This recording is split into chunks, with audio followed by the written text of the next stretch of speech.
What is going on? What is going on? What is going on, party people? It is your boy, Coach D Brown, former big leaguer, former first round pick with the Kansas City Royals.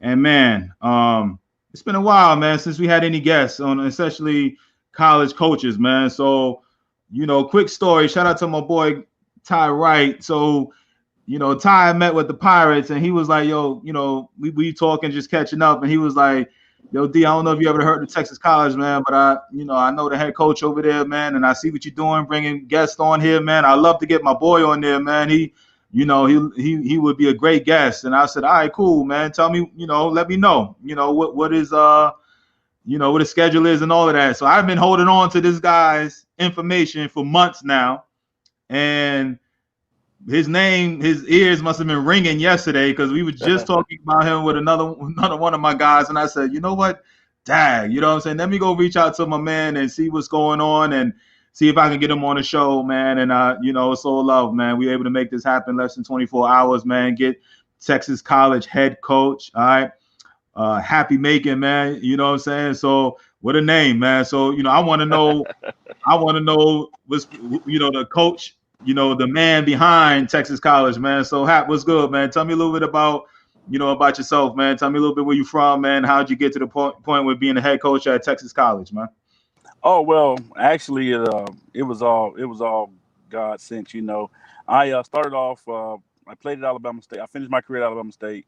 I played under Coach Larry Watkins. I went and played independent ball, and then after I hurt my elbow, I got into the front office with the Carolina Warriors. Mr. McClure was bringing minor league baseball team to South Carolina after the Greenville Braves had left to go to Pearl, Mississippi. He had the rights to Greenville, but then his hometown, Anderson, South Carolina, wanted a team.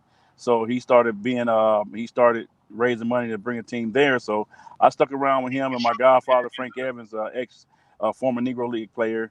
And we raised some money, and then the liquor license didn't get passed. So we acquired the old Apple Mill there in South Carolina to build the stadium on, because since we couldn't sell liquor at the Civic Center, we were going to just have a private stadium built. So that fell through. So I ended up going back to Montgomery, Alabama, started coaching with Coach Watkins at Alabama State. I was there from '06 to 2011, then went down to Savannah State with Coach Hardy from 2012 season to 2016. And then I made a decision. I was having some health issues in Savannah. So I said, I need to get away from this area. And my buddy Stanley Stubbs was the head coach at Texas College. So he asked me to come out to be his pitching coach. So I agreed. I said, I'm going to go out there. And for 1 year, then I was going to Tampa to coach with Mike Wren in Hillsboro in the season of 2018. So I went out to Texas College, and I landed in Tyler, Texas, August 5th. August 14th, Coach Stubbs hit me with the boom. His alma mater called him and said, hey, they want him up at Lane College. And so I had just moved my family to Tyler, and he was like, man, let's go to Lane. I'm like, hey, I can't uproot my family like that. I just begged him to move to Tyler. So he said, well, I'm gonna take you in there, meet the AD, and what we'll do is I'll just tell them, hey, this is your head coach right here. So I actually came back to Savannah State, and I worked for another month, and then the president actually called me. He interviewed me. Well, I got interviewed, then the president called me in for a personal interview, and he hired me on the spot, and everything's been history since then, man. And that's how I got to Texas College. But it was actually supposed to have been a one and done. But that first year, me being the competitor that I am, we went 14 and 41. And I didn't like that at all, because I know what me and Coach Stubbs had planned to do. They had won 5 games the previous year. And I said, hey, we got to win at least 25, 30. So we only won 14 games my first year. And then we hit the grind again, me and Coach Espada and Coach Thomas. Then we won 25 games the next 2 years, made the tournament. And then this past year, I thought we were going to win at least 30, 35 games, but COVID season hit us. But we turned the program around. We're a tournament contending team. I don't think we're ready to push for a championship, but we're a low budget institution. We don't have the scholarships that the LSUS is, the University of Houston Victorias, and the Texas A&M Texarkanas have. They can go out, they can go buy players. We have to develop players. So there's nothing wrong with that. but it's just a simple fact that, hey, if they need a 90-mile-per-hour arm to come in and be their day one guy, they can go out and buy him. We have to develop that guy, which we've done a great job. We have Michael Traylor and Brad White as our number one, number two punch, and I mean they're just as good as anybody else. But I mean, you look at the backstory on both of those guys. They weren't 90-mile-per-hour arms out of high school, but now they are. So, but that's how we got to where we are now. But funny, I bring up Brad White. Brad White was one of the guys that I was talking to you about that we lost to another institution. Yeah, man. So speaking of that, man, I want to get into. Let me shout out to the people listening in. It's been a while. What's up? What up, Terrence Mays? What's up, B. Roberts? What's up, Mr. Poulters? What's up, Dorset? What's good? I hope Jillian is doing good. What up, Greg Godwin? Congrats, man. I saw the picture of the day with B. Phillips and C. Nelson. Jaron was good. Jansen was good. Clay was good.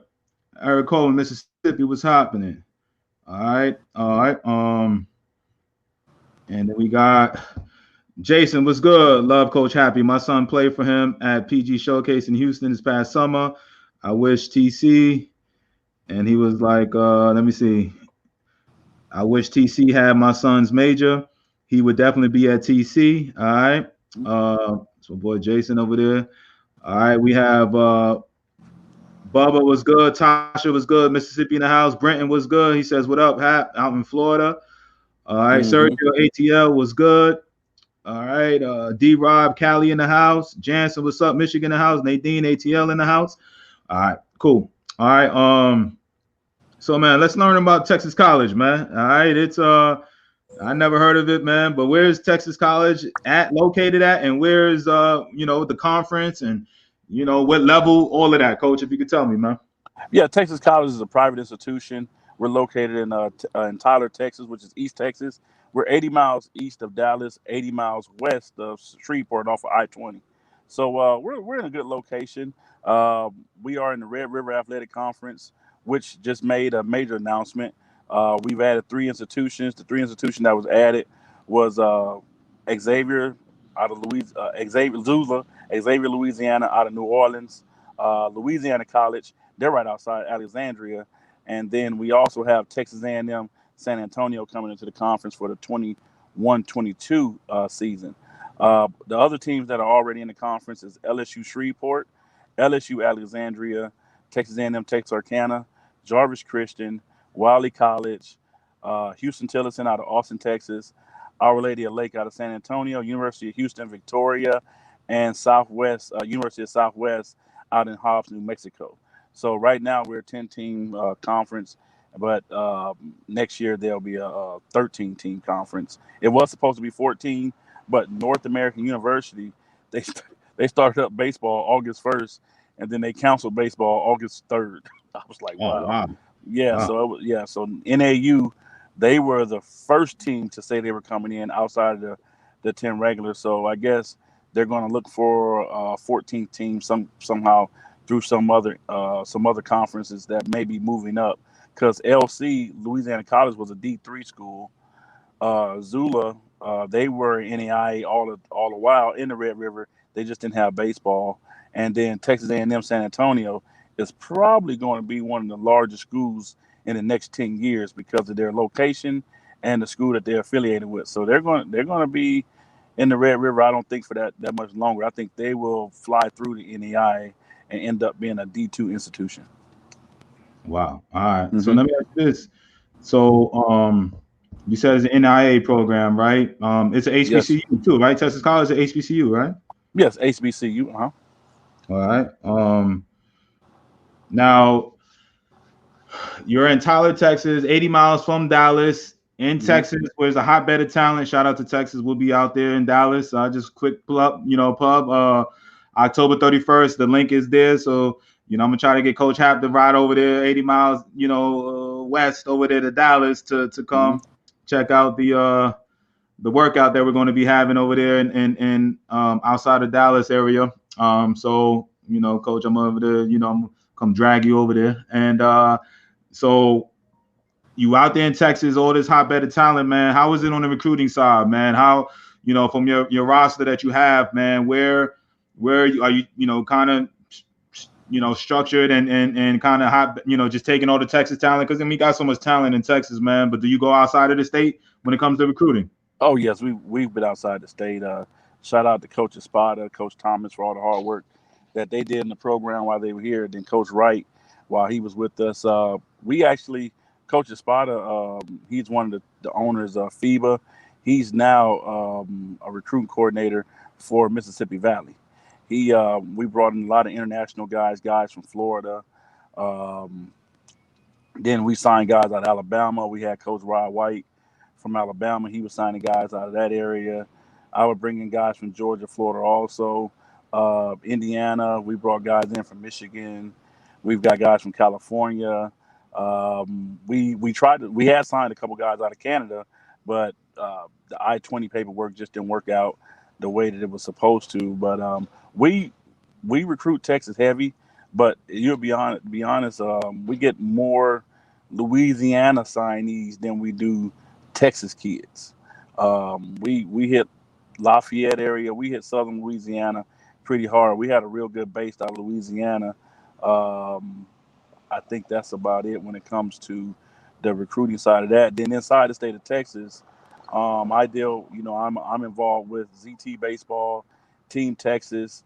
Those two entities are two of the largest entities in the state of Texas when it comes to amateur baseball. So just like the guy said, I coached his son this summer down in Houston at the PG. That was a part of Team Texas. So the alliances I have in the state, it's not hard to recruit because I see so many kids during the summer and during the fall. I rarely get out in the spring, but most of our recruiting go from end of May all the way through December 25th. And then once we get back in January, we may pop up and just see a kid that we're following up on.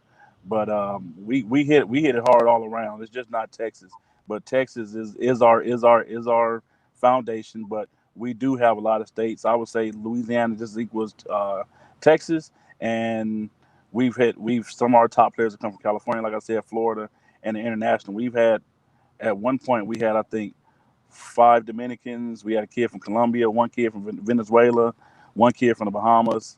So I mean, we really get out there, and that shows our alliances with other people also.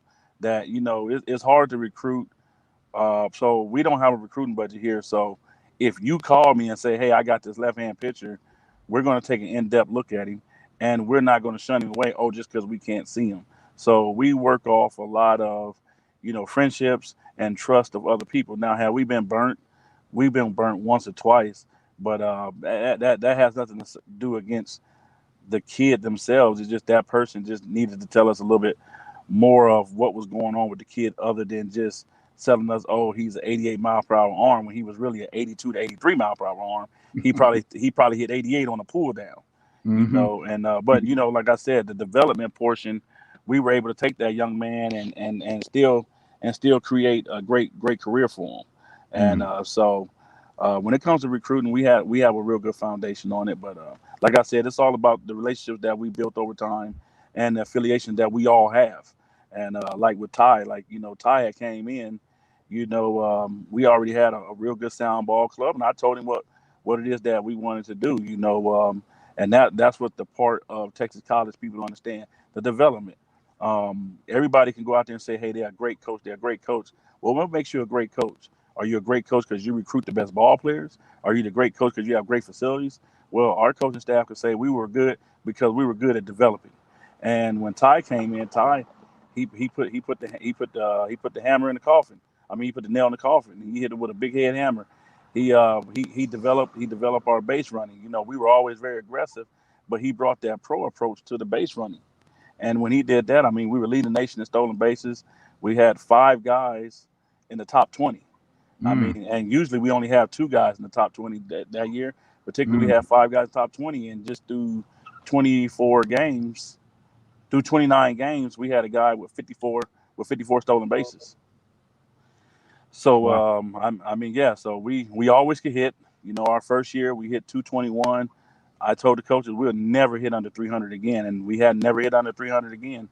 And we've been knocking our ERA down every year. 'Cause, that's what I'm known for, pitching. So we started off with a 9 something ERA, and I was growing gray hairs everywhere. That's how I got these dreads because I couldn't ever keep hair. I always had to get a haircut because it was always growing out like Don King. So so we went down from a 9 something to a 7, 7 to a 6, and then the year we made the playoffs, we were right at 5, and then this year I thought our staff was capable of pitching right at low 4s, and that's major when it comes to when you're talking about you have no money to recruit with. We have like minimum money given to us by our president, so it's not like we go into the year saying, "Hey, we got $90,000 to recruit with." Mm. We don't have that. That's not luxury. But does that hinder us from doing our jobs? No. We never went out on the road and said we're not recruiting. We always just did our jobs, and that's what we do. I laugh at some of these coaches that say, "Man, we only got 6 scholarships. We only got 7 scholarships." I wish I had 6 scholarships. I Mm. wish I had 7 scholarships. Mm. How many do And you then we have? Speaking of that, how many do you have? we don't have any scholarships. Really? We don't. Yeah, we have what they call presidential exceptions. Our Okay. president doesn't allow us to give more than $3,000 to one kid, and Damn. it's yeah. So when you go talking about an athletic budget, that means okay, baseball you got $100,000. If I want to sign D Brown, I should be able to give D Brown if it costs $10,000 to go to my school for tuition. I should be able to give D Brown $10,000 Right. if he's that good of a kid. Well, I mean, what you were was that good, but I said I Mm-hmm. should better give you 10,000 and Mm-hmm. pay your let and knock your ledger down to zero. And I say, look, we got a difference maker at this position. But the kids that came in here and that were all Americans, they were here on pennies, and that's hard to do if you don't have the relationships that we had. I'm Mm. talking about we really had a lot of great alliances that helped. Man, it's I'm just gonna be honest. The way it is, there's no way no one can come in here and win. You really have to have alliances because when you go out and tell a kid you can only give him $3,000, but Jarvis can give him $10,000 or $15,000, Wiley can give him $8,000. You're low man on the totem pole. So a lot of people used Mm. to be like, "How did y'all get those kids?" Because of our alliances, because of our relationships with people. And one thing about us, we never lie to people. We tell them, and that's what I get mad at a lot of kids. They end up going to different schools, and then I see them transferring away, and I tell them like this: I'm not I'm not one to say that what they're saying to you is a lie. However, that's not true what they told you. It's no way you can go there and do what they just said, and I know who's all returning to that institution. I said, so you can come here and be an impact player, or you can go there and sit the bench. And Mm. 9 out of 10, I may miss on one guy, but I usually don't have that conversation with many. But most of them I say that to. It's been like that since I was at Alabama State, and that's one reason why we're able to have success at what we're doing, because working for Larry Watkins showed us that you're never going to have everything that you need, but that don't stop you from building a championship program. And I tell you, anybody that know anything about Alabama State, when I played Alabama State, the field we practiced on was 190 down the line, 260 up center field. What? Yeah, oh, yeah, yeah. I'm not lying. But our senior year, we still went out there and won 32 games. Dang. We still went out there and won 32 games. We would sit there and try to keep hitters in the park, 190, 260 up center field. It was at Bellingrave, the Junior League Park. And when you got a home run hit on you at that field, they made you feel like you got hit out of Yankee Stadium. Yes, I'll never forget. I did give up a bum. Mhm. Uh, well, he should be coming back. You know what I'm saying? He should be coming back in. I enjoy talking with him, man. I think he cut off on me, man. But let's I hope that he joins us right back, man. Russ says, how does recruiting help? We'll go. All right. Man, you see what's going on, man. With these, I'll be so surprised with these dudes with these tight, budgets and how they have to maneuver and everything like that, man. It's crazy, man. It's it's literally crazy how they have to maneuver around with these scholarships, man. So what's up, R. Corey? What up, Jerome? What up, Alicia? Memphis in the house. Coach Eaton was good. Tomorrow we on, right? All right. Clay was good. All right. While he comes in and joins us, he's going. Cabrera was good. Massachusetts in the house. Darren, Florida's in the house. just remember October 17th, next weekend, we the ATL showcase. All right. Wednesday is the cutoff for that. Wednesday is the cutoff date. All right. So sign up. Shout out to the people that signed up already. Wednesday is the cutoff date for that. All right. The Florida. All right. Florida. I was trying to get something locked down in Florida, but we're having trouble. I hate to say it, Cabrera. I know you're going to be so mad at me, but we're not going to be able to do Florida. I'm going to try to pick up another date, but Dallas is going to be October 31st and November 21st, Waco, Texas. I just got off the horn with my boy over there at my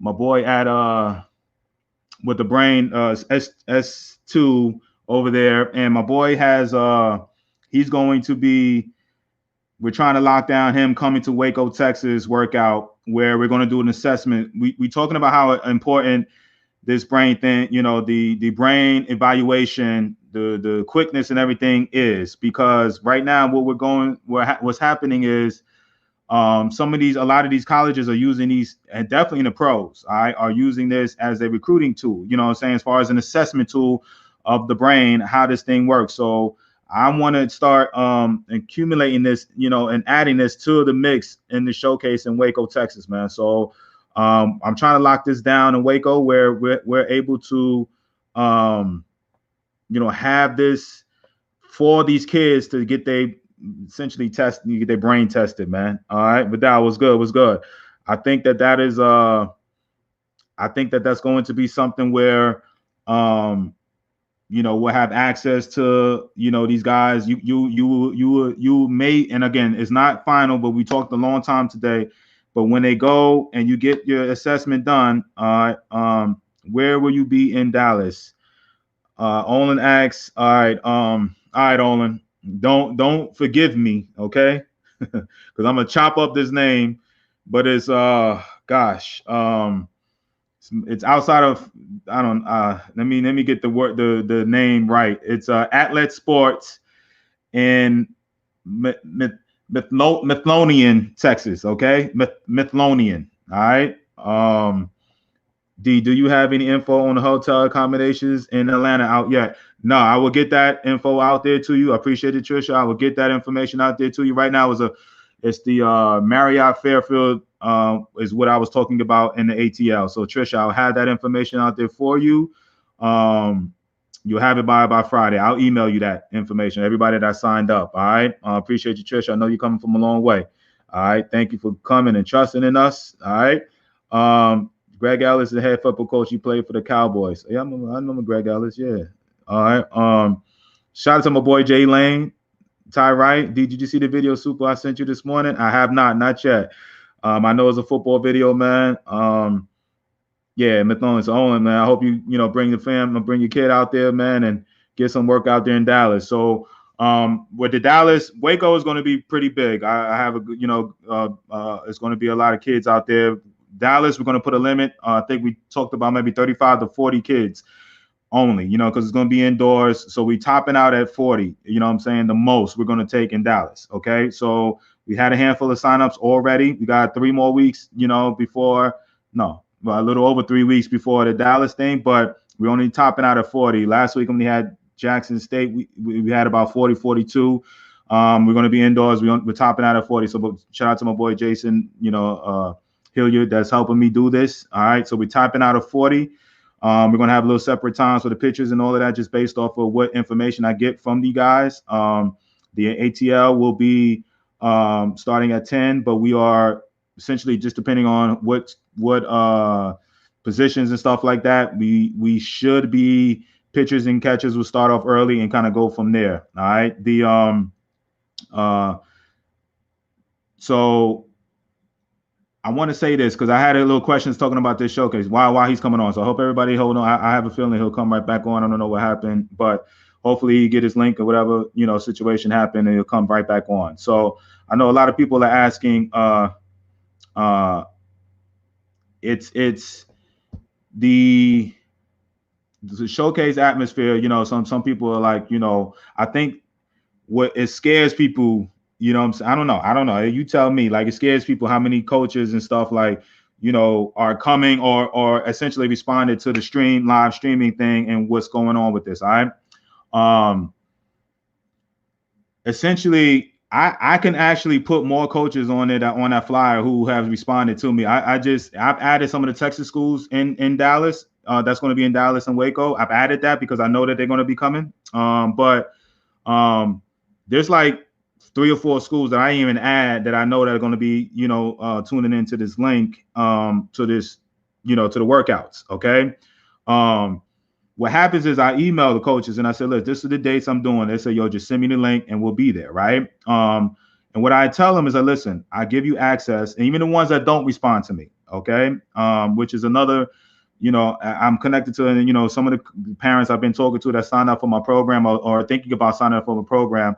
I'm connected to about 90 coaches. You know what I'm saying? So 90 plus around and hit, give or take. All right. Now with Hap, adding another one, and Hap is going to join me in Dallas for this. It's just a crazy small world. I was just bringing up him out of nowhere, and meanwhile I've been trying to get him on, for about months now. My boy, shout out to my boy Ty Wright. If you hear him talking about Ty coached with me in the Pirates, and he's from Tyler, so he helps out Hap, and he was like, yo, D, he wants to come on the show. He been sent me his number. And I'm busy, not really paying attention. We small talk one time. This is way back in like May, June. And his name came up yesterday, and I was just like, yo, let me bring him on. Boom, happy. Hap was like, yo, D, I can't make it Friday, but I'll come on tomorrow, which is today. And I was like, dope, appreciate it, man. You know what I'm saying? So I, just within 24 hours, he would boom, come on to the show and able to show me some love, man. This is D, let me see. D, do you see the video of Mathonian? Cool. All right. Do you need any assistance in Dallas? Yeah. You know what I'm saying? I'll read, private message me. All right. Joe, what's good? Are you doing recruiting videos at the Atlanta and Texas showcases? All right. This is something that I want to,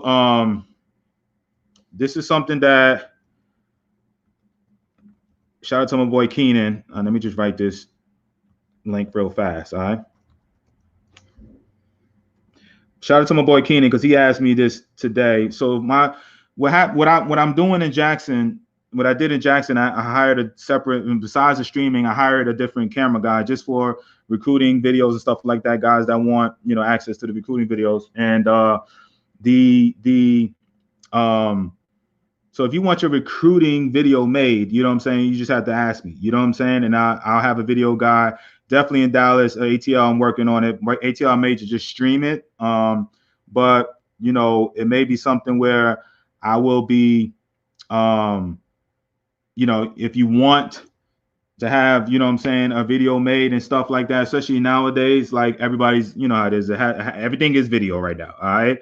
So shout out to Kentucky State head coach, Coach Henry, Coach James with Arkansas Pine Bluff, Coach Peretti these are the coaches that I've been sending film to with certain guys that joined my program within the last week or so. You know what I'm saying? My boy Coach Monahan over there in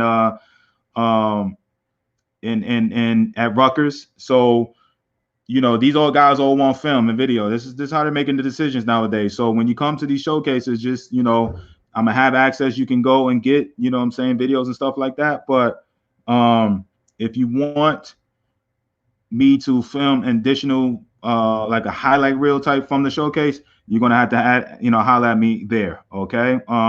For that, I like to kind of get an idea ahead of time about what is going to be needed.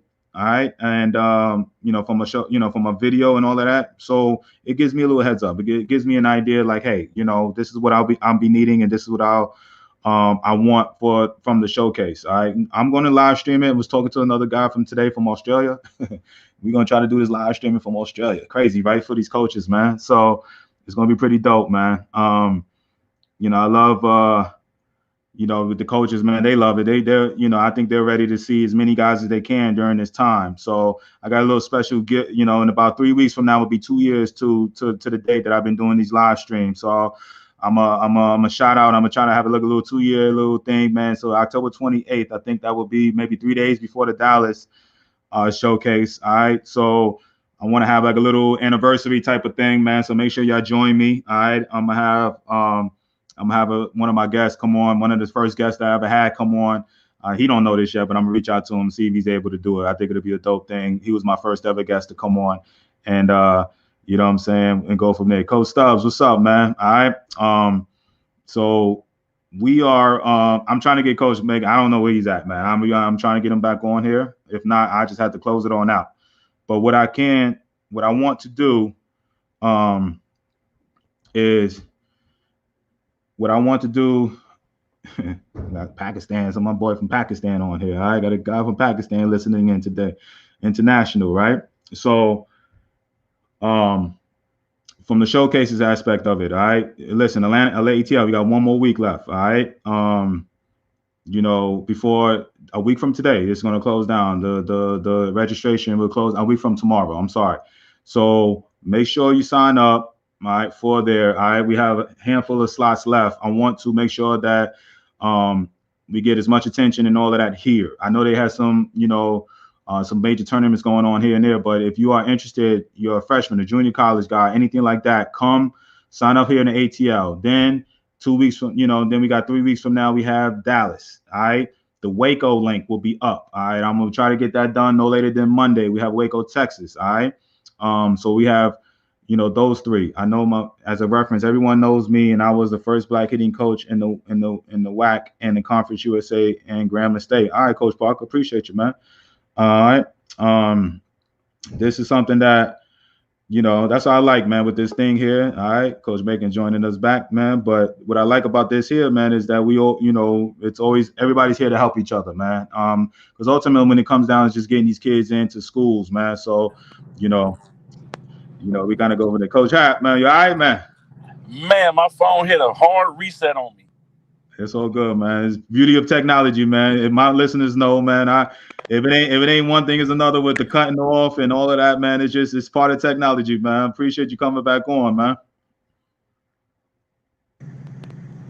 You good? Right. You can hear me? Yeah, I can hear you. Just had an incoming call. Oh, okay, cool. So yeah, I think, you know, last you were talking about, man, how you ain't had no damn scholarships, which is crazy to me, man, and about how you had to come out here and compete just on, you know, on the merit. So let me talk about the school. How much does it cost to go to Texas College, man? Okay, so the bad part about that is not that it's not that hefty of a price. It's $10,008 for the year, so $5,040. That's just tuition alone. Most of our guys stay off campus, but, you know, they come from good homes, and not saying that TC campus is bad, but most guys, we recruit a high academic kid, and most of them want to study on their own merit. They want to live the way they lived when they were at home. So a lot of them stay off campus. So all they have to do is worry about tuition only. That's $10,008, $5,004 per semester. So it's very reasonable when it comes to the private sector of education. But then you start looking at the people who don't qualify for such as Pell Grant or other stuff like that. You're talking about if they get the max, which hardly any of them get the max, $3,000. That means they're coming out of pocket $3,500 per semester or more, which is not a lot when it comes to education. And like I try to show the guys, there are ways to get your education paid for. It's just baseball at this school don't have a lot of money to invest in the players. So we go for a lot of academic kids in the state of Texas. We have this thing called TEG if you graduated from the state of Texas, and then we have extra academic money around there. So our team, they do good with that. We have a lot of kids on a presidential scholarship. We last year was the most. We had, I think, like 6 to 8 kids, but we carry somewhere around a 3.3 to 3.6 team GPA. It's been as high as 3.7 my third semester at the school. Yeah, so we really get after it academically.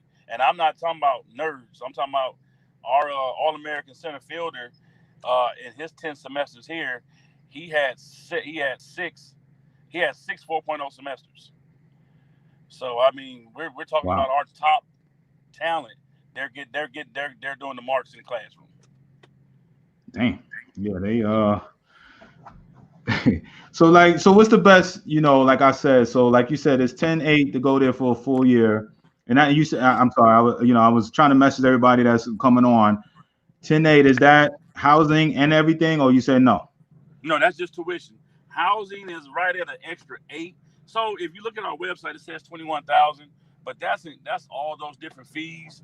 Actually, when you look at housing, room and board, which is your meal plan, all that, and then tuition, you're looking at right at 18 and a half. We've had I had about 40 guys. We had, I think, about 5 or 6 on campus.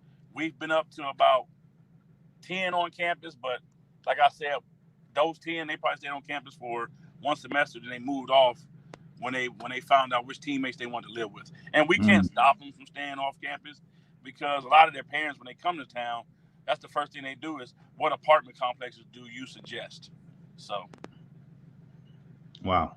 All right. Well, the mm-hmm. go ahead. You about to say something? Yeah, and I say in Tyler, it's a real good city to live in. So, I mean, it's not like you're leaving your kids out to the wolves in the big city. Tyler has a real good community backing of all the institutions: UT Tyler, TJC, Texas College. All right. Yeah, I have a lot of friends. Shout out to my boy Jay Lane that's listening in right now. He from Tyler, Ty Wright. We have my boy Rontrez Johnson. All right. He from Marshall. How far is Marshall from Tyler? Marshall is right at an hour and 10 minutes. That's where Wiley's at. It takes us about an hour and 10, an hour and 20 to get there. They're right there on the border, the Louisiana-Texas border, right there next to Shreveport. Oh, okay. Okay. Cool. Cool. Cool. All right. Well, not too Mm-hmm. close then. All right. Yeah. So, the recruiting budget is real limited based on just community. Like where do you see the program? You know what I'm saying? Like in the next few years going, man. Because man, you seem like right now you're handcuffed, man. You've been there doing your thing for a while, man. But where do you see your program, going, man? To be honest, we lost a lot this offseason. I'm just going to be honest. We lost a lot. It was a big blow. It was a big blow to the program. Um, it's going to be easy to rebound if we get the direction of what's going on with the coronavirus. Recruiting is it's not hard at all. You just got to tell the truth. Like I said, make the alliances. Let them know how your development program is, and people will come. Like I turn down at least 30 to 40 kids every year because I just don't believe in sitting kids on top of kids, and then somebody's going to be upset, and then they're not going to develop, and then they're going to transfer. And I'm not for all that jumping around. I want somebody to come in and sit and do their thing. So Mm-hmm. I think in the next couple of years, it all depends on how this coronavirus pandemic actually treats the game itself. We are, I want to say, mainly we're two, we're two programs. We're one of only two programs that's probably not doing anything this fall. Everybody else is trying to do something with their students on campus. And with that being said, we got to find a way to get back to normal Mm. because students don't want to go to a school where they're going to have to sit out a semester. They're going to lose a semester. They're going to do this. It's hard to maintain the type of kids that we brought in when they know, oh, we're not practicing this fall. And I know a lot of administrators will say, oh, it's not about athletics. Well, let me tell you something. I don't know too many kids that want to go to a school that's about losing. Right. And that's just Right. that's just me. I mean, if you look at Alabama, you didn't hear much about Alabama until Nick Saban got there. Let's Right. just be honest. Right. I remember when Jack Leggett was at Clemson. You heard a lot about Clemson. You always hear about well-coached programs. Those schools have a lot of kids that want to go there and be a part of their culture. People do not like losing cultures. So what's going to happen? This pandemic is probably going to push some institutions backwards because of lack of planning. May I say lack of planning? But in the end, they'll bounce back eventually. I'm not going to say that TC is going to go backwards. I just know that we don't have the firepower that we had just last 7 months ago. We usually keep a rotation of 3 to 4 starters. I mean, I'm not gonna say we don't have 3 to 4 starters now, but we don't have that dominant kid that we developed and recruited into our program. We got to rely on younger kids, And that's something administrations don't understand. And they all will tell you, oh, we understand athletics. No, you don't. If you're doing stuff like this, you don't understand athletics. And I'm a firm believer in that. I'm a big advocate of HBCUs winning and winning in their divisions. I believe all Division One HBCUs should be winning. But those administrations, they have to invest in their programs. And we all see it on the weekend. The SEC, the ACC, they're all playing football right now. Why isn't the SWAC and the MEAC not playing? We have to do better planning to make sure that we are successful. Yes, we're going through a pandemic, but what's going on with this pandemic? In the game of baseball, I've been out in Houston, Dallas, San Antonio, Pittsburgh, Philadelphia. I've been all around the world since May, the end of May. So why is there a shutdown anywhere? Give it a try. Put a protocol in place, follow the protocol, let the kids do what they need to do, follow the rules, and let's play ball. I mean, this is the new normal. We got to find a way to let these kids do their activities and get their education.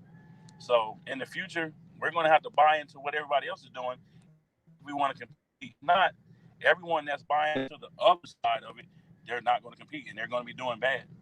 And not too many coaches want to go out there and work for someone that does not want to invest in their program and allow the kids to at least go out there and give it a try.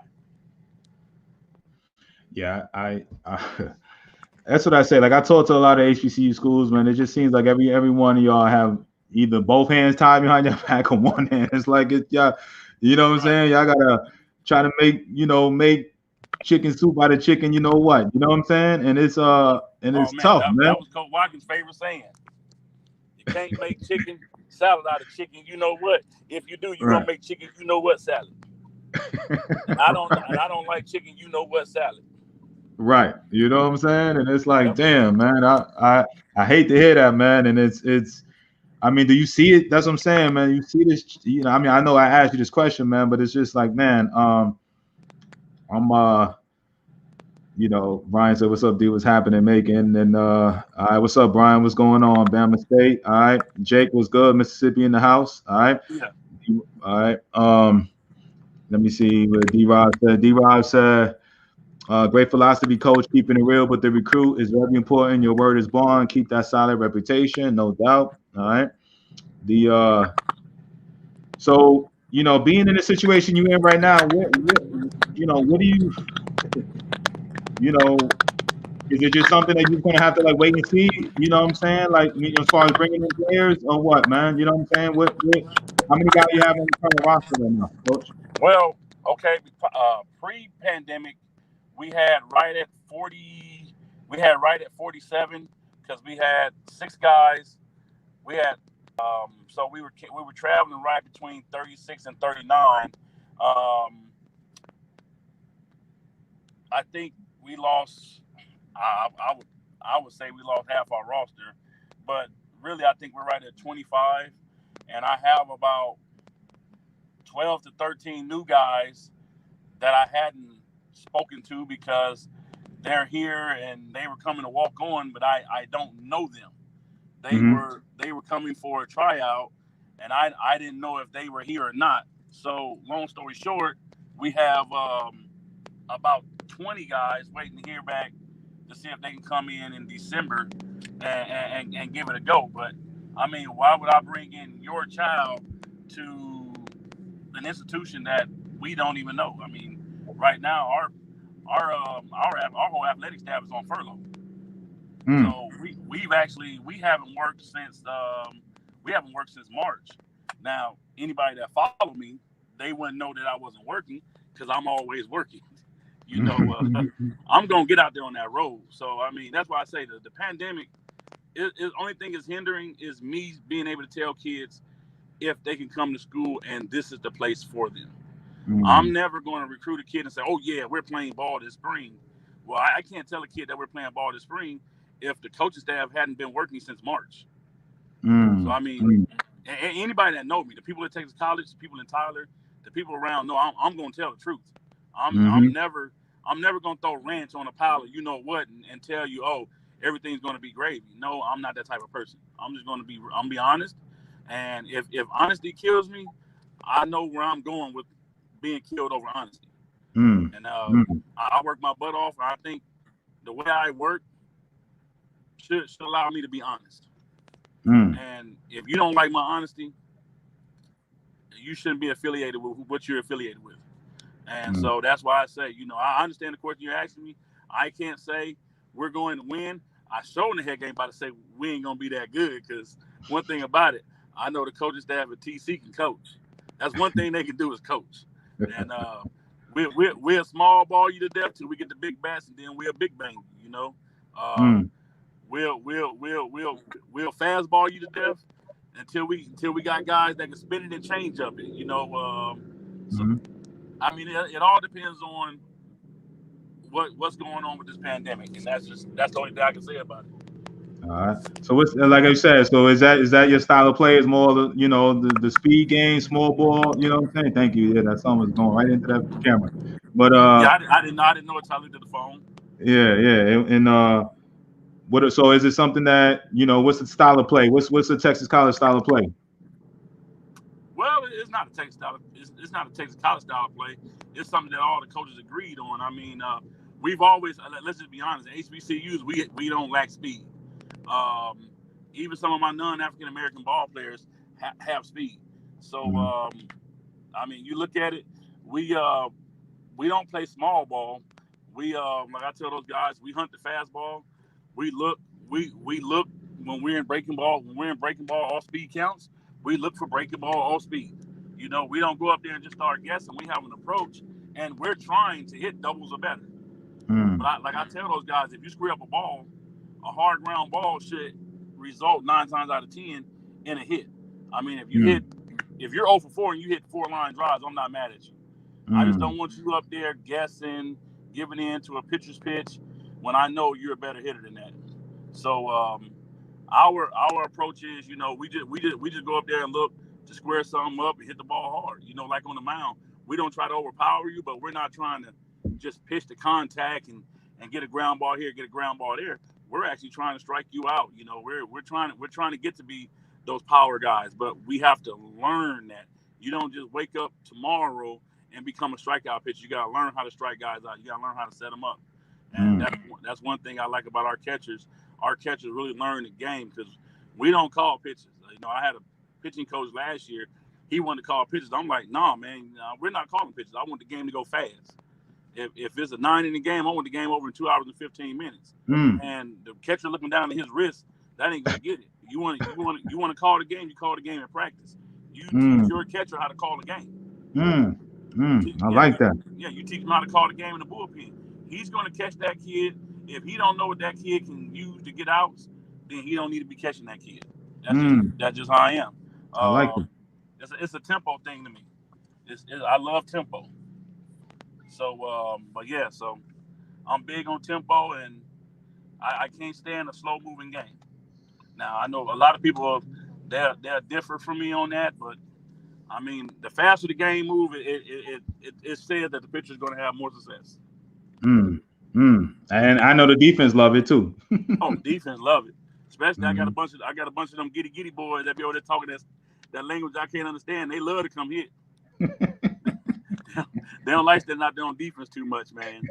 But yeah, so like I said, this pandemic has really opened up my eyes to, I'm not gonna say to a new way to play the game, but every time I got a text message, Coach, I'm thinking about transferring here. Coach, I'm thinking about transferring there. I'll call the other coach and be like, hey, look, we gotta look at this, we gotta look at that, we gotta look at this, because we're still gonna try to bang the ball, but we just can't go out there saying we're gonna bang the ball and then we lose games. So we got to put ourselves in a position to win every game, no matter who we're playing. Mm. LSUS is the power in our conference. We've never went into a series saying we wasn't going to win versus LSUS. And after every series versus LSUS, I've said this is where we lost the series. This is what we need to recruit to be better.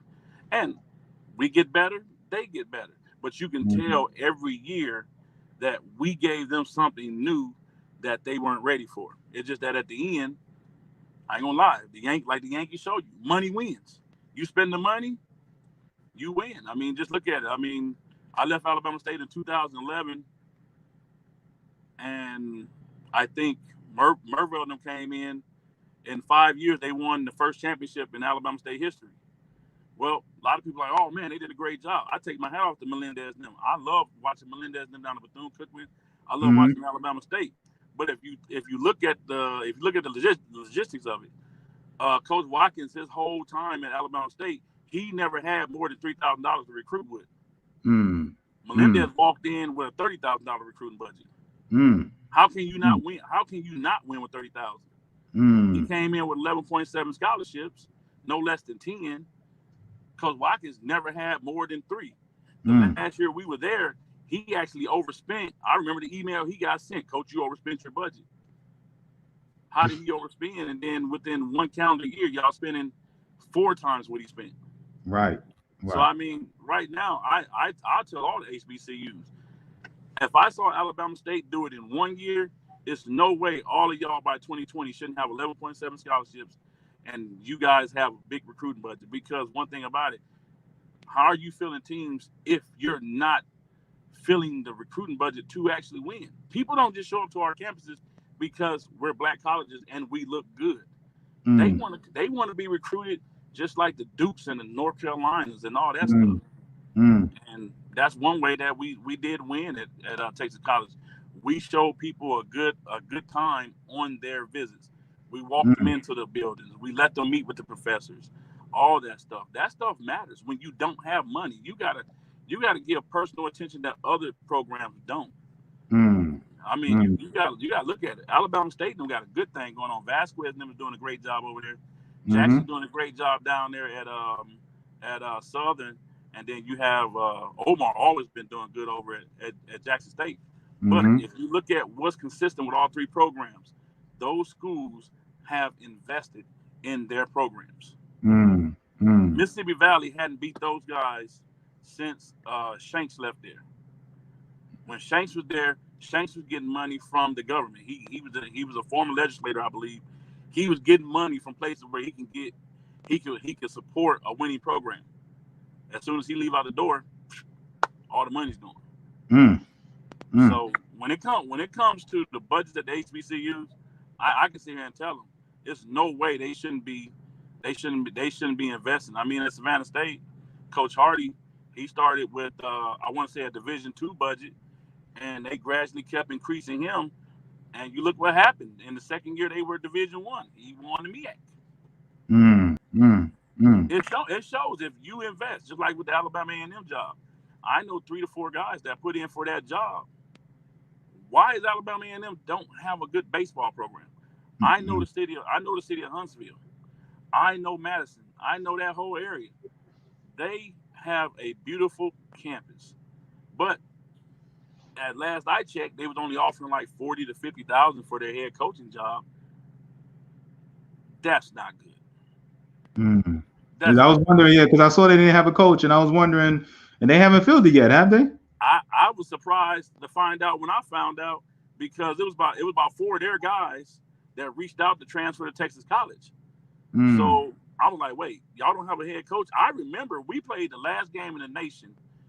March 12th, my son's birthday, because I remember writing on there, happy birthday, AJ, on the lineup card. And the guy, the PA announcer, when he read out the lineups, he actually said happy birthday, AJ. And then they were doing a live broadcast. Almost every other inning, they would say happy birthday, AJ. And that was March 12th. We were the last 2 teams in the nation to play that before coronavirus hit. The NCAA banged theirs, the NEI banged it. I want to say that following Saturday, I get a text message that Manny Laura had been fired. I was like, why did they fire Manny? Manny was a former student athlete. I know he was going to be able to do something better than what's been going on there because of his background, but I don't know if they gave him a chance. I don't know if he did something wrong. However, he was fired March 20th. I got the text message from like 4 of their guys, I want to say September, maybe the first week of September. Really? Yeah. And I didn't even respond to their guys. I reached out to one of the people I knew up there and said, hey, what's going on with that job? Like, I got kids from that school texting me about transferring. And the first thing I do before I even reach out to a kid, I talk to their coach. Now, I know some coaches, they'll reach out to the kid before talking to me. I'm not like that. If that's Right. what floats your boat, if that's what make you feel good at the end of the day, go have at it. Go talk to them. But I know in the NCAA rules I learned, I got to have permission to speak to that young man. So I'm going to go to proper protocol because one, I've never made a major or a minor infraction in the NCAA or NEI rules, and I'm not going to start now. Mm. So I never reached out to them young men, but I asked the people up there, what's going on? Why has Alabama A&M not selected the head coach?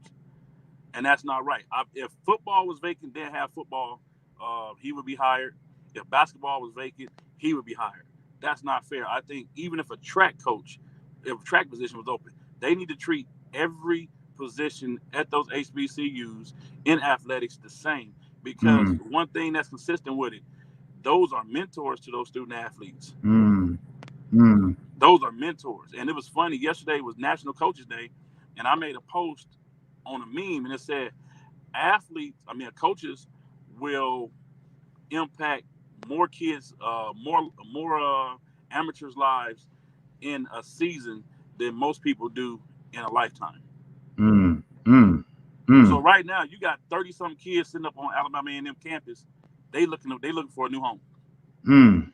They ain't Mm. sitting there waiting on no coach. They looking for a new home, and that plays with their psyche. That plays with their development. Heck, they might not even have their best academics this semester because they don't know what's going to happen. Right. Right. And Right. I'm big on team GPA. So right now, if Alabama A&M team GPA was 2.6, I wouldn't even be mad. I wouldn't even be mad. So I That's mean, crazy. but That's that crazy. goes to show they're investing in what they want to invest in. And I'm a big. I've said it in the past. I've actually wrote a memo on it. I just said some of these schools they actually need to either drop full athletics or drop baseball. They really do. Mm. Mm. And I hate to Mm. say it because this is my sport, but I'm not confined to the college ranks. I wasn't always confined to the college rank. Will not always be confined to the college rank. I can go anywhere and get a job. My thing is this: if you're going to take kids and have them represent your institution, invest in those young men like they or women, and invest in them like they invest in you. Mm. If Mm. you were a non-athlete, you would never understand how much blood, sweat, and tears mean to us. I hear people always crying about, oh, Major League Baseball make too much money. You don't understand the grind of a minor league ball player. Mm. There are a lot of guys that think they want that job, but they go one season in minor league, they'd rather be back at home with their girlfriend in Tampa than playing baseball in little Podunk, West Virginia. Say it again, coach. They don't. I don't think they ready. You know what I'm They saying? don't they don't want that Yeah, grind. they don't want it. It's a They whole don't want different, that grind. man. And that's what Mm. administrations don't understand. Oh, they think coaching is a hobby. Lady, please, just like you the president, you the vice president, do you know how long it took for me to get this coaching job? Mm. Do you Mm. know what I had to do to stay in the coaching ranks? Mm. Just because Mm. your friends take care of you, my friends can't take care of me. That's just like I am so happy Edwin got the job at Georgetown. Mm-hmm. I was Mm-hmm. very happy at that because it's not too many minorities out there outside of HBCU, but there are a lot of qualified minorities that can coach outside the HBCU ranks. But guess what? They don't have to take it. They don't have to take a chance on us at the SEC or ACC or the Big Ten and stuff like that. They can like what's that called, a Rooney Rule Yeah. with the Yeah. NFL. Yeah. Yeah. Yeah. Yeah. They can implement that in college baseball. You still only have two or three people outside of HBCU baseball coaching because What's the number? What's that number? Like I would thought about it, man. What um approximately? You know. I, I know Elton's at Presbyterian, so now what's his name? I just said it. Edwin's at Georgetown, and that's it. Outside of HBCU? Outside HBCU, yeah, because the guy at Eastern Michigan, Jay Alexander, he stepped down maybe 4 or 5 years ago. He was over that program. Um, if there is another African American over a Division I program, I hadn't researched because I've been on the NEI level. But and that just let's just look at the NEI level. It's not too many African Americans over non HBCU programs. And it bothers me because I'm like, well, I know guys that are putting in for jobs, but they're not even getting an interview. So my thing is, and I've said this before, and I'll say it again because I think it's the truth. I don't think some of these ADs know how to do interviews. They go with the best suggestion that whoever they believe to have suggested the best person to them, they go with that suggestion. I don't think they go in and don't know how to interview a D Brown. And then if you interview a D Brown, can you go interview a Jason White that doesn't have any head coach experience, but he's been the top assistant at a D2 program? Can you cipher the difference between those two interviews and pick the best candidate? Because if they could, all these programs that's at the bottom would not be at the bottom anymore. They'll be rising. Like I know a lot of people, they want big names. Well, what big name is going to come to your low budget and win? I mean, let's just be honest. Let's call a spade a spade. Yeah. So I mean, I'm just one of the realest in the game. You know, I love it. I will never give an answer to a top-notch administrator that they want to hear just because they want to hear. That's not me. I'll tell them quick. I'm here to help your brand, not my brand. Your brand. Because when I'm dead, it's not gonna be a TC logo on my headstone. It's gonna say Anthony Macon, what year to what year. It ain't gonna say nothing about he is Texas College. I'm not Texas College. And all these administrators got to understand that you are not the institution. You are supposed to make the best decisions for the institution. Because when you're long gone, whatever you did wrong, they're going to talk about it. He did this wrong. He did that wrong. She did this wrong. She did that wrong. Oh, people talk about folks. I just don't do the gossip column. They be wanting to talk to me about stuff. I don't want to hear it. I'd rather get on Call of Duty and chill out before I do some gossip. Man. I tell folks quick, if it ain't a basketball game on, or I'm a big Laker fan, Dodger fan, if they ain't on, I'm on Call of Duty trying to get that kill streak up. But yeah, man. Hap, man, I ain't gonna cut you off, but I want to get this before DeAndre want to know about you and your Twitter, man. How many follow you on IG or Twitter? You got a Twitter and IG handle? So yeah, I got it, but the Twitter. So my TC is TC Baseball. It's TC Baseball NAIA. It some kind of way I got purged from it because it was made prior to my coming to Texas College, so I inherited from the assistant coach. And when my phone did that reset stuff again, I tried to get back on. Whoever created it, I can't get on it. That's why I hadn't been posting anything on TC Baseball NAIA because I don't have a login. So I'm going to make another one.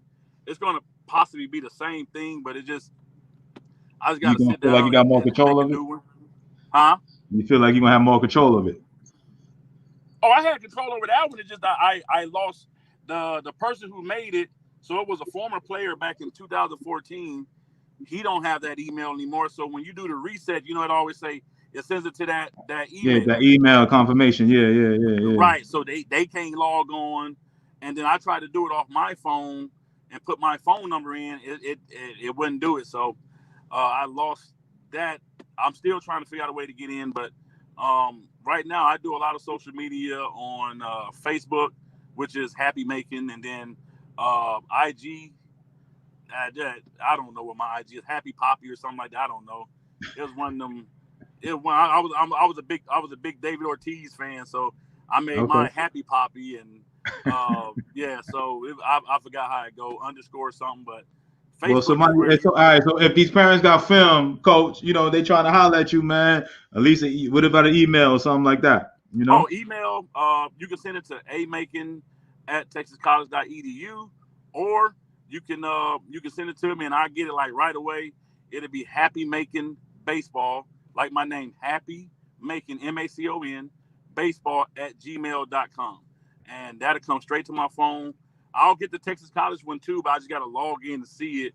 And but either or, you send me video, I'll see it. You can send it to me on Facebook, send it to me on on email, on either email, and I'll respond to you. All right. All right, Coach. You got a couple questions, man, and I'm gonna get up out of here and get you up out your day. I know you daddy duty right now. I'm interrupting daddy duty right now. Tell the princess back there that I'm sorry. All right. You see them? They daddy duty. All right. They knocked out. they knocked out. Long day at work. You know, they had a long day at work, man. At school, man. Yeah. You know. Mm-hmm. All right. Let me see. We had a couple questions coming here. I know one of them was Jansen want to know how many Caucasians are on the roster. I never really counted because it never really dawned on me to count for a number, but I would say we are about 50-50 when it comes to black, white, or let's do minority and Caucasians. Yeah, I would say about 50-50. If not, we're 60-40 with 60 minority, 40 non-minority. But real good question. I'll start counting and keeping that number in my head. All right, that's good that you don't look at it like that. You know what I mean? So I just go after the best ball player available, man. I love it. All right. Get one more. All right, my boy Bubba says. Montgomery says, did Coach Rod White get you any players from Montgomery, Alabama? Yes, man. He had we signed at least. I know we signed 3. We had a 4th, but he ended up going to South Alabama, I believe. We just signed a kid out of Opelika, the very fast outfielder, Latrell Gullet. Out of Opelika, we had his number 1 pitcher back when he took over the Carver program. We signed Hunter Hudson, and then I know I'm missing one. Oh, the kid from Birmingham, yeah. But Jones went back to actually no, Stubbs signed Jones. So I had 2 kids from Alabama through Coach White. The kid from Opelika, and then Hunter Hudson, which actually he transferred back home. He's pitching at Tuskegee. Real good kid. He's a starter. He didn't get to start for me except for one game. He started a midweek game. And I thought he pitched pretty well. He didn't throw enough strikes like he wanted to. A little frustrated, but I saw what I saw in him while he was at Carver. But he's back at home. I know coming out to Texas from Alabama is far. But then we also have Big Bob he's from West Georgia, Manchester, Georgia. He's been out here for a couple of years. So, we get kids from back that way. But yeah, Coach Rod, he did a great job over there. And he offered a lot of kids. But like I said, we don't have the competitive edge on the monetary side to have a kid come all the way from Alabama, Georgia, Tennessee at the high rate that they're reaching out to come play for us. We get a lot of inquiries from that side. But once they see that bill, they be like, they hit us with that Friday. No. They hit us with that Friday. All right. Let me see. Coach KC Carter from KC says, do you Spencer Allen at Northwest? You got him, he said? I think he talked. Did he tell he talking to me or you? I don't, I think he was saying you got the coach at Northwestern. I don't know if he's talking to me. Here, Coach Carter, Casey Carter says, you got the coach at Northwestern? And then he said Rod Allen. I don't know. I don't know if he's saying a statement, a question, or what. Spencer Allen, I'm sorry. Spencer Allen's his name. Does that ring a bell? No, sir, that don't ring. Spencer Allen does not ring a bell. All right, I don't know if he's talking to me or you. I'm guessing it's you. But all right. Let's do this, Coach. What I always do with I want you to think of something, man, as I close this out, man. So again, we are going to Atlanta next weekend. All right. Well, October 17th.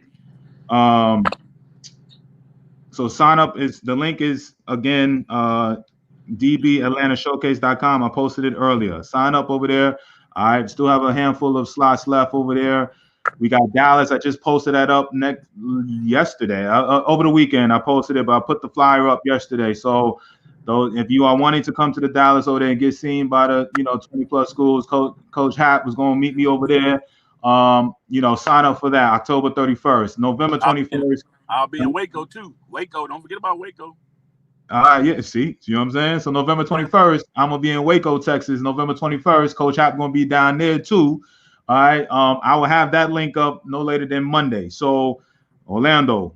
All right. I mean, I'm sorry, not Orlando. I had to cancel that Orlando, man. It's not gonna happen. I know my Orlando people gonna be upset with me. I am so sorry. But Atlanta next weekend.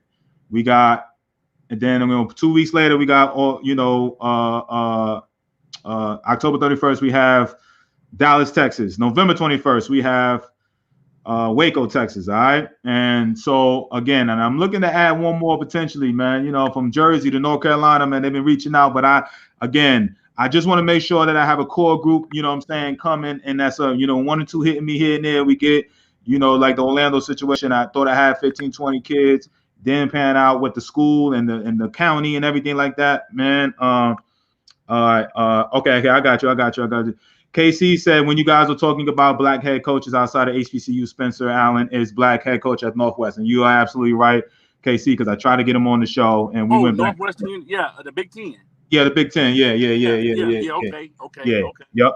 Thank you for that information. Thank you. Yep. So Coach Carter, who will be joining me next weekend at so Coach Carter will be at the Atlanta showcase with me. All right, next weekend. So head coach of Clark Atlanta will be with me next weekend. I need to put him back on here just to talk about the showcase. But again, so those are the dates there. All right, I'm trying to get that. We're gonna have a couple of new vendors at the Waco. I'm trying to get my boy with S2 the brain evaluation for these young prospects. I'm trying to get him there next month to do this, man. And I think that it'll be a nice little twist up, man, because I think this is where the shift is going. I know from the pro side, they're using this evaluation from this group right here to assess their kids. So he came on the show last week, Coach Hap, one of my boys, one of ex-teammates with the Royals. He's partnered with it's called S2, and they basically do brain evaluations on the quickness of reactions to balls, strikes, balls. You know what I'm saying? And they're being used across the major leagues. 10 teams are doing it. I think Vandy and Lenscomb and a couple other schools is doing it from the college level. So I'm sure you're gonna hear about it shortly. But anyway, Coach Hap, if you could, brother, can you take us out with a great message, man, as we close this thing out? And I thank you so much, my brother, for coming on. But if you can give us a great message, man, to these parents still listening in, man, please take us out. Hey, I've been telling people over the past couple of months, I've been on a couple other podcasts. I've been out on speaking engagements. So like I've been telling folks, hey, this too shall pass. These are unprecedented times for not only us as parents, but for these kids. These kids are used to being recruited a certain way. They're looking for different schools. Don't fret. Everything's going to work out for you, because one thing about it, teams need ball players. But the one thing they need to figure out is where is it that they want to go. I tell people my story all the time. I signed with Ohio University out of high school. They were not there looking at me that day. They were looking at someone else. So you tell your kids, keep their academics up and play hard at all times, because you never know who's watching. That's a Sunday summer league game, a Saturday fall league game. Never know who's watching, because that day they see you loafing, they are going to turn their cheek the other way. Please keep them interested. Don't let them get discouraged. I know there are a lot of coaches out there that discourage kids. Don't let them get discouraged, because everybody won't reach their true potential until they get with someone who can develop them and that puts that smile on their face every day during that game. Just love on them, keep them interested. We need more of us in the game. We actually have the skill, we have the athleticism and the know-it-all to be good in this game. And don't let this pandemic stress us out. We just got to live life. And it is what it is. It happens every 4 to 5 years. We go through a virus period, but we have to stay prayed up and doing what's right. And with that being said, hey, go get it done. Words of wisdom, man. Don't sweat it. All right, we're gonna get through this. All right, this shall pass. All right, Coach Hap over there preaching on y'all, man. So you know what I'm saying? They call me the deacon earlier. Don't call me the deacon. Hey, my boy Javier say amen, brother. Amen. You know what I'm saying? Coach Javier, he preaching on us, man. This is so yeah, I Javier, Darren, man, I hate to do this to you guys, man. It is what it is. So let's appreciate you. The closing remarks, very well said, no doubt. And I piggyback off of what she just said. So, Coach, man, it's been a pleasure. So tomorrow I'll have Coach Thomas Eaton of Field of Dreams Academy is a brand new post-grad program. So, you know, post-grad is another opportunity for kids to continue to play. He's going to talk about his brand new program and talk about the post-grad. Where are they located out of? Outside of Tampa, man. Yeah. Okay. Yep. Outside of Tampa. And so he just started the program. Coach Eaton is always, I think he was on today. He's always, you know, chiming in and messaging here and there. But I met Coach Eaton through this platform last year, and he's been doing post grad in North Carolina, but he's switching over to Florida. So he got a handful of kids. So that's a whole another avenue away for kids, you know, to play outside of. I didn't even know they had post grad until last year. I had a guest from Inspiration Academy in Bradenton, Florida. They were the first ones to put me on to post grad. I didn't even know. I only thought they did that for football and basketball, but you know, they have baseball now. So you know, so we'll have him on tomorrow, and we keep this knowledge and this ball rolling, man. So I appreciate you guys still tuning in. Coach Hype, it's been a pleasure meeting you, my brother. I will be in contact, and you know, I guess I'll see you in a few weeks, man. You know what I'm saying, in person, man. So we make this happen, man. All I can say is thank you, not just for having me on, but having all the coaches on, because getting our word out there to the masses that would never hear us, man, it means a lot. And I mean, without guys like you, it's hard for us to build our programs and reach out to the people to know that we are interested in kids from New York to California. And, you know, for the people that's listening, share this link, get more people on, because the knowledge is just not for you that clicked on. Maybe the people that don't know, they need to click on and find out the stuff that you guys are hearing right away. So you just keep doing what you're doing, D, man. When Ty told me you're gonna be hitting me up, I was waiting, because hey, you're doing something special. You're doing something special. You know, everybody wanna look at ESPN every night. I'd rather listen to you than listen to those guys on ESPN, because they making millions. If they take away that $1 million contract, they're not gonna be doing that. Mm-hmm. You doing this for the love and the knowledge of what you're trying to get out to people. So myself, I thank you, brother. I thank you. Hey, I got to use that in my marketing piece in the future. You know what I mean? Listen, man. That's $39.95, but I'll write off like that. Man, he done made your boy feel good, man. I'm good, man. You know what I'm saying? I'm walking around with a smile on my face the rest of my day. Y'all hear that, man? You know what I'm saying? Because this, again, sometimes I need to hear it myself. I ain't gonna lie. I need to hear it myself. Yeah. All right. Y'all take care. Happy. I appreciate it, brother. Thank you, man. Peace out, man. All right, man. Tomorrow, 4 p.m., parents. I'll see y'all tomorrow, man. Love what he just said, man. Make me feel good, man. And that's why I do what I do, man. And give you guys the platform to listen to and make this happen. All right. Reach out to me, recruiting help, to the showcases and all of that. I'm just trying to broaden this thing, give you guys maximum exposure, give you great education, great information, man. That's it. All right. Keep it moving. Love you guys. Peace.